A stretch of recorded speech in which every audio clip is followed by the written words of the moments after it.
Untuk saat ini begitu ya, di tengah situasi yang cukup menantang, tantangan apa yang paling besar yang dihadapi oleh distributor kendaraan-kendaraan premium gitu ya, seperti yang, perusahaan Anda lakukan? Ya, tentunya nomor satu adalah pajak ya. Pajak di Indonesia untuk kendaraan premium bisa lebih mahal daripada harga mobilnya sendiri atau kendaraan itu sendiri.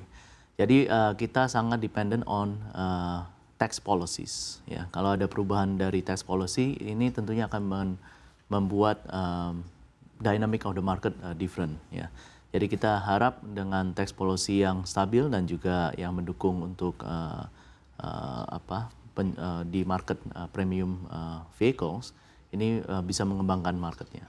Baik, tapi kan biasanya para pembeli begitu ya atau konsumen, yang memang mereka membeli mobil-mobil premium atau boleh dikatakan cukup mahal gitu ya karena mobil luxury, beli karena hobi atau karena koleksi.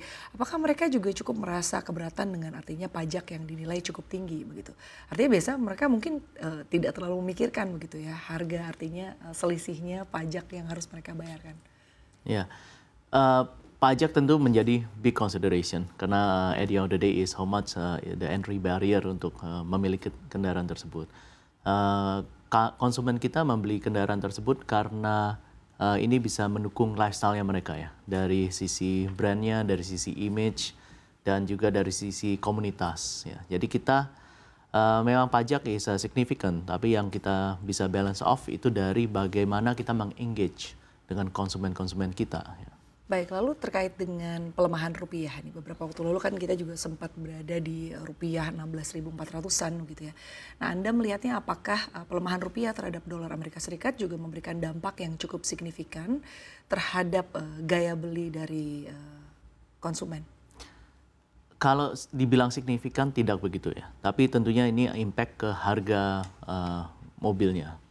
Jadi yang lebih impact maybe vehicle yang harganya masih di kita bilang di luxury tapi belum yang ultra luxury ya. Baik, Anda sendiri melihatnya peluang apa ke depannya yang paling menjanjikan untuk bisa mendorong tren penjualan kendaraan premium mungkin di 3 tahun ke depan atau 5 tahun ke depan?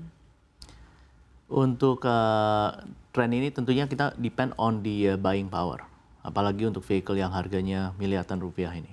Jadi yang kita butuhkan adalah ekonomi yang kuat di bangsa kita ini, di Indonesia, dan juga opportunity yang bagus untuk mereka mengembangkan bisnisnya. Dari situ tentunya mereka bisa afford a more expensive vehicle for their daily use ya.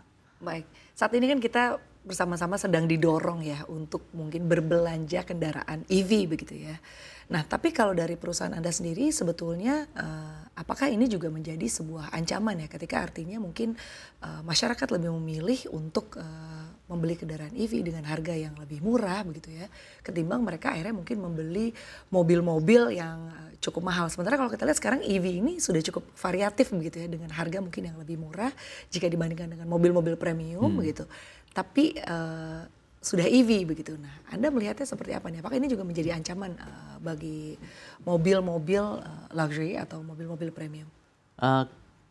EV is a totally different offering ya. Karena mobil EV itu bukan hanya kendaraan dengan harga yang relatively lebih menarik, tapi juga dari value proposition-nya. Apa yang mereka bisa berikan kepada konsumen. Nah, ada orang yang memang mencari those values in their vehicle, tapi ada juga yang mencari vehicle-nya karena mereka suka seperti di brand kita itu banyak kan karena lifestyle, they know the brand, they like the brand ya. Jadi dari situ for the time being kita masih belum melihat impact yang signifikan untuk di sektor luxury. Baik, tapi untuk saat ini sebetulnya strategi-strategi apa yang dilakukan oleh perusahaan artinya di tengah dorongan dari pemerintah sendiri yang kalau kita lihat memang pemerintah ini tidak henti memberikan insentif ya agar artinya masyarakat lebih memilih untuk membeli kendaraan EV begitu. Nah, dari perusahaan sendiri strategi apa yang terus dilakukan artinya agar market atau mungkin sebagian konsumen ini tetap memilih atau berbelanja mobil-mobil premium atau ultra luxury? Ya, jadi kita dorong dan kuatkan brand heritage kita di market, our brand image, our brand positioning Itu yang kita unggulkan agar untuk menjaga loyalitas konsumen. Banyak kan konsumen kita itu yang sudah mengenal brand kita dan mereka sudah loyal ke brand kita. Tapi tentunya kita juga melihat direction dari pasar. Bila pasar memang sudah ada keinginan untuk ultra luxury EV vehicle, itu tentunya kita ada di pipeline dari brand-brand kita, dan itu sesuatu yang kita sedang kaji apakah kita akan offer ini ke market di Indonesia. Baik, tapi sejauh ini dari Jalam sendiri begitu ya, yang paling tinggi permintaan untuk mobil-mobil premium atau ultra luxury ini di mana aja sih Pak?